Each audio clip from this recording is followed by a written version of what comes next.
I'm pretty sure, like most of you, you're sick and tired of hearing about Albanese and his mum growing up in a government housing. Well, back in the day, right up until 1980s, 1990s, public housing was all over the place.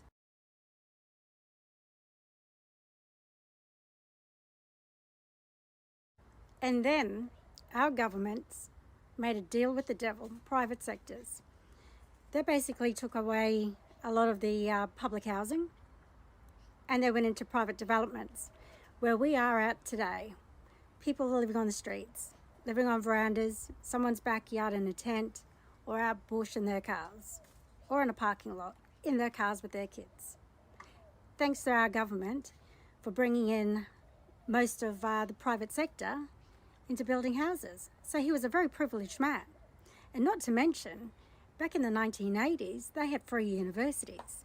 So all these politicians that are sitting pretty there, most of them got their education free. So every time this bloke talks about how he grew up in public housing, lock it away and think how privileged that man was even back then. Life was easy in Australia. And then we find out that he is getting freebies from Qantas. See, he broke a deal with Qantas, didn't he? Qantas basically had the monopoly. They ripped everyone off within WA, Northern Territory, and throughout the whole country with their pricing market. You know, flights were so expensive that most people couldn't make it home or couldn't go and see their loved ones. And secondly, Qatar was the one who raised the alarm. And if it wasn't for them, we'd all be still sitting in the dark. So Albanese, not only did you just waste $175,000 on your marketing for next year's election, but the people have seen right through you. You're a constant and persistent liar. You persistently lie about everything. And that's the problem in Australia. Everybody likes to have a whinge, but no one does anything about it. So the only people that can do something about it is the people from his electorate.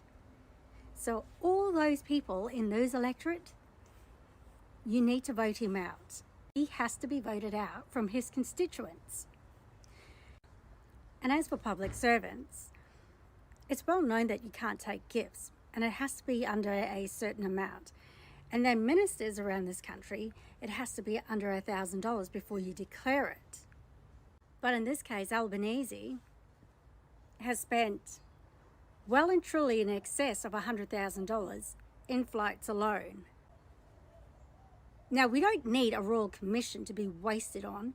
We just need a simple, straightforward investigation, have it out in the public forum, and he needs to pay that money back. It's that simple. I don't know why we have to keep chasing our tail about sending things to Crimes and Corruptions Board or the commissions when it does absolutely nothing, and all it does is drag out time. Because all we're doing is paying our taxpayer money, feeding into another system for more employment to address the matter that we already know what's going on, but nothing's happening. We want actions in this country. We've had enough of talk. We want actions. We cannot expect the public to follow suit if people at the very highest aren't doing what they're supposed to do. We're done with the hypocrisy.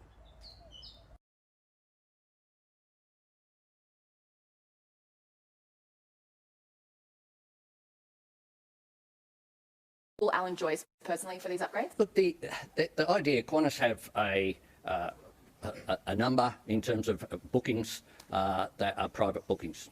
And in terms of the only discussions that I can recall with Alan Joyce, we discussed the first flight from Australia to Dubai on an A380. I recall direct discussions with Alan Joyce over the flights, the Emirates or Qantas flight to Dubai, and of course the first flight to Perth. They're the only times that I was on a plane with Alan Joyce.